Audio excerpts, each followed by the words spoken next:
Well, I learned something last night. I didn't realize calling somebody a hillbilly in this part of the country was equivalent to a racial slur.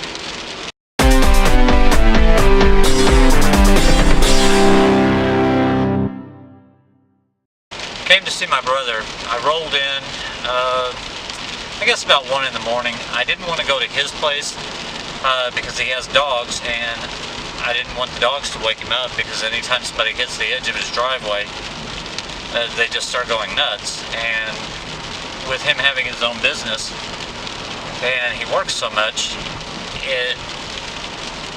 it's hard for him to get, a good night's sleep sometimes. So I thought, okay, I'll just go to his property in the mountains and camp out there for the night in my van, and then I'll hit him up in the morning. So I get there,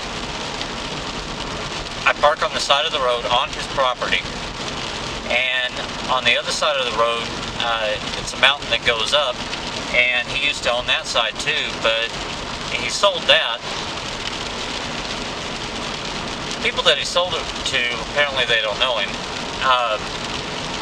So I'm parked in my van. I've got my blackout curtain going. I've got my reflectix in the back windows. It's about 1 in the morning. Crawl back in the back of my van and I go to sleep. About 4:30 in the morning, somebody starts knocking on my van, and I pull back my blackout curtain and look, and somebody shines a bright light in my eyes and says, "Hey, what you doing in there?" I said, "I'm sleeping." He said, "You can't be here." I said, "I can be here. This is my brother's property.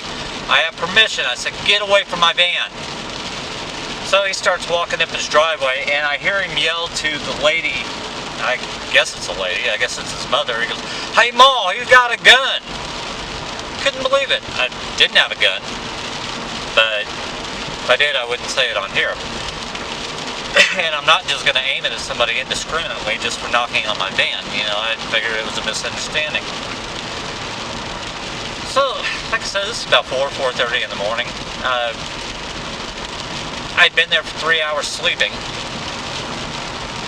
Next thing I know, these cops roll up on me. It's one sheriff. He's got his light shined on my van. So I'm like, crap, I'm not getting any sleep tonight after all. Pulled out my wallet. I got out. And the cop goes, "What's the problem here?" And I pointed up the hill. And I said, "These hillbillies woke me up." I used a little bit stronger language than that, but I did it. I did say hillbilly. And his face, the countenance on his face changed because he thought I was judging like everybody in the area. No, it was specifically aimed at the people that woke me up in my van. That, I was just minding my own business. They weren't minding theirs. So he gives me the 3rd degree, starts questioning left and right. Next thing you know, this other cop rolls up, another sheriff. This guy gets out of his car, probably about 400 pounds. I mean, just huge guy. They eat pretty good down here. And told him who I was and everything, told him who my brother was, told him the situation, why I didn't want to go to my brother's that late at night. Give him my ID, he goes back to the car and he checks it out. The other fat cop's just standing there, probably about 10, 15 feet from me. And he goes, or he's just trying to stare me down and everything, and I look at him and I explain the situation to him as well.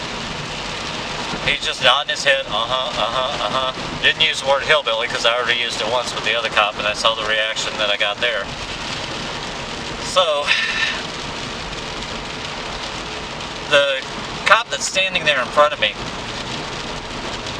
he's got his little radio on, and the dispatcher comes over the radio and says, "Yeah, he's violent."